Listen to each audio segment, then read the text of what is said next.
نحن على بعد لحظات من انطلاق المؤتمر الثامن عشر اللي يعتبر محطة مهمة لحزب الاستقلال في مساره التنظيمي، حيث اللي هو جديد أنه هناك تعثر سنتين على انعقاد المؤتمر الثامن عشر، والسبب الأولي راجع لظروف كورونا التي حالت دون ذلك. اليوم بعد الجلسة الافتتاحية سوف نمر مباشرة إلى التقرير المالي والأدبي الذي سوف يصادق عليه بإذن الله، وسوف تجتمع كل اللجان التي سوف تصادق على الوثائق المؤتمر لإنبات قطع لجنة تنظيمية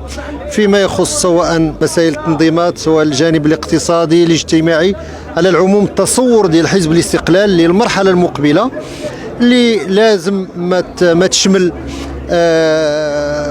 واللي ما غادي يتغيروا فيها هي الثوابت بطبيعة الحال. ولكن حزب الاستقلال اليوم مطالب بالتماشي مع الجيل الجديد، الأفكار الجديدة،